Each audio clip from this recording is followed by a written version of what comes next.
A beautiful day in New York, but an absolute bloodbath in Port Charles. We have to talk about the May 21st episode because the Windermere chaos, Brit's unhinged master plan, and Willow's villain era are sending me into orbit. Besties, we need to hold a literal intervention. Right now, I am shaking.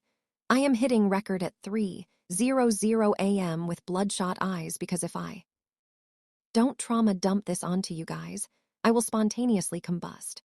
Rocco Falconry is out here doing the absolute most, bursting into Britt Westbourne's office like a frantic little puppy, because Danny and Charlotte Cassadine are currently playing Russian roulette in the Windermere catacombs. And Britt is literally ascending to god-tier status. She looks Rocco dead in the eye, sees how much of an emotional wreck this kid is, and declares she has an extreme solution to stop this madness for everyone. Hot take, but I am actually ascending because Britt is about to throw Ross Cullum straight to the wolves, and I am here for every single second of it. Wait, I'm literally yapping right now, but we have to acknowledge the layers here. Let's do a quick story time rabbit hole because you all I know I have been a day one stan of Britt's redemption arc. Remember when she was just the Brit? Now she's out here playing 4D chess while battling Huntington's disease. She knows Jason's rotting in a WSB prison because he falsely confessed to shooting Cullum to protect Rocco. Britt verified that false confession, and now because Cullum is breathing down everyone's necks and has a sneaking suspicion that Danny was the one who pulled the trigger, Britt is taking matters into her own hands. She's planning to tell Jen Sidwell that Callum killed Marco Rios.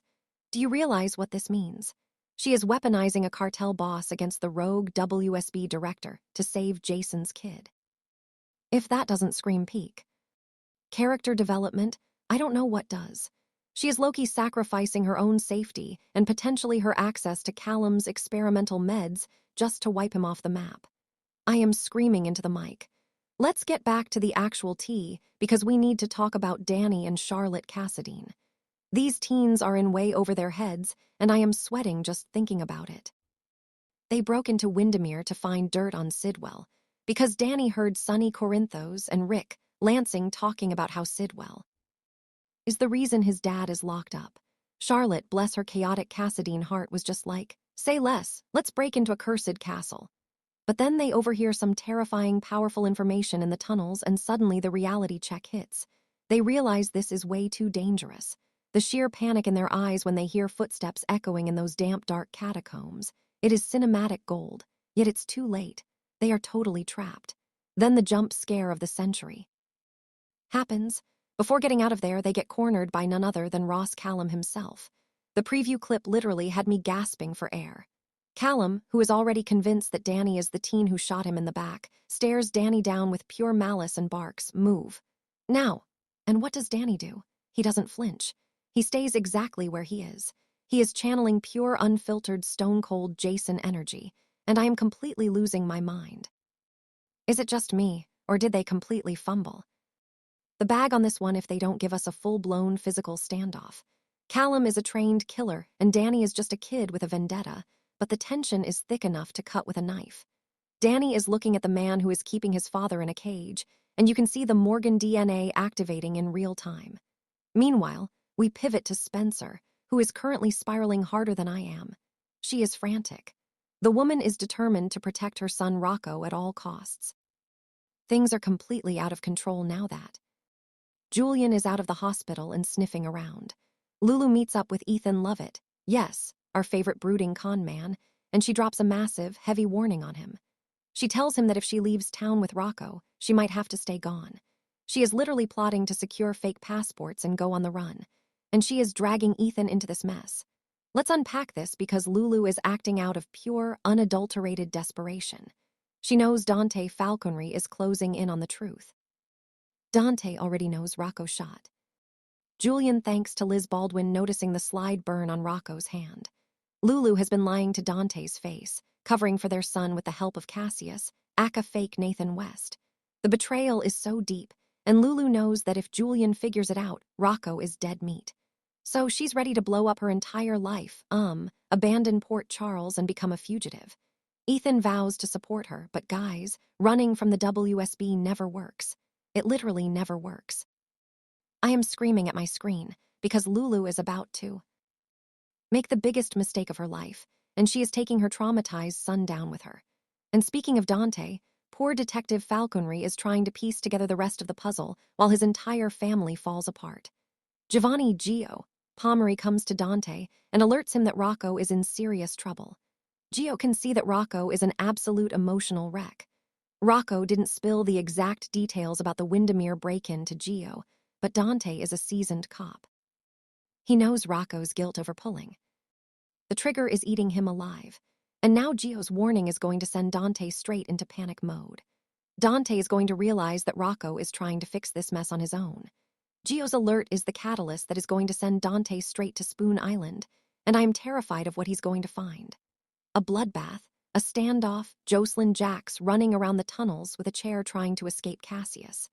The convergence of all these storylines at Windermere is giving me literal palpitations. Speaking of absolute messes, let's talk about Valentin Cassadine and Carly. Valentin has officially lost the plot. He has come up with a crazy, completely unhinged plan to travel to France and break Anna Devane out of a maximum security facility. Anna escaped her clinic, hijacked a car, got caught, and is now being transferred to a supermax prison. Valentin is like, I can fix her.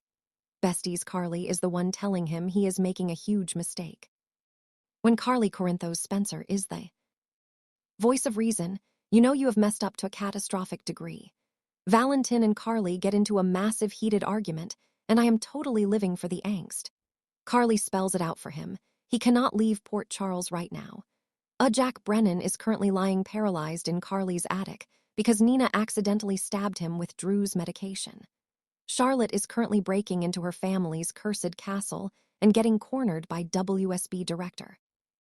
Valentin's entire life is on fire. His daughter is in mortal danger. He has a drugged federal agent in a guest room, and he wants to hop on a private jet to play knight in shining armor for Anna. I am low-key losing my mind over his priorities. Carly's looking at him like he has 3 heads, and for once, I am 100% on Team Carly. She's trying to keep this fragile illegal alliance together, and Valentin is ready to blow it all up for a woman who is currently losing her mind over Cyrus Faison. And then there's Nina Reeves and Willow Tate Kane. My jaw dropped when I saw this scene. Nina is standing there looking completely stunned as she learns some shocking information. Willow issues a cold, hard declaration that completely shifts the power dynamic of this entire show. Willow has realized that Jack Brennan is completely useless for leverage against Drew Kane now that he's paralyzed. So, what does Willow do? She decides to take control of her own future. She's going to get the dirt on Drew herself, and she is not taking no for an answer. Hot take, but Willow's villain era is the best thing to happen to this franchise in years. She's no longer the weeping passive victim. She's being blackmailed by Jen Sidwell, who literally told her that Drew must stay paralyzed or end up dead. Willow is backed into a corner, and she is showing her teeth. Nina is just standing there, probably realizing that her biological daughter is turning into a ruthless mastermind right before her eyes.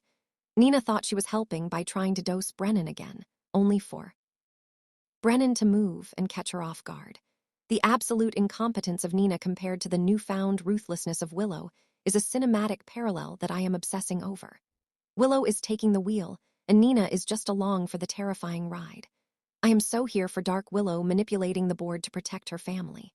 Finally, we have to talk about the adults in the room who are doing their own investigating and stirring up their own brand of chaos. Alexis Davis ends up asking Ava Jerome for help. This ties into the whole Delilah Wilson art gallery mystery. Alexis wants Ava to use her deep, dark connections in the art world to look into the list of galleries found in Delilah's luggage. Alexis is trying to help Harrison Chase and Brooklyn with baby Phoebe's adoption, completely unaware that Ethan Lovett is secretly tied to all of this and burning photos of Delilah in the background. The tangled web of secrets here is absolutely insane. But wait, the drama doesn't stop there because suddenly Mayor Laura Collins is confronting Alexis. Laura wants to know exactly what information Alexis is sitting on. Laura has been comparing notes, and she knows something massive is brewing in her city. Is it about the art? Is it about Sidwell and Column? Or is it about the fact that Spoon Island is currently hosting a teen invasion and a hostage situation with Jocelyn? Laura is trying to keep Port Charles from imploding, but with the Cassadines, the WSB, and the mob all colliding, it's a losing battle. Laura is starring Alexis. Down demanding the truth, and Alexis is caught of a conspiracy that she doesn't even fully understand yet. Besties, this episode is going to be a literal movie. We have Danny staring down the barrel of Ross Cullum's wrath with zero hesitation. We have Britt plotting a cartel assassination to save a teenager. We have Lulu packing her bags to flee the country and dragging Ethan into her fugitive fantasy. We have Valentine trying to stage an international prison break while his daughter is trapped. Dungeon, and we have Willow ascending to her dark throne while Nina fumbles with a syringe. I am oscillating between pure hype and total disbelief over how massive this pivot is. You need to sound off in the comments right now because I cannot process this alone.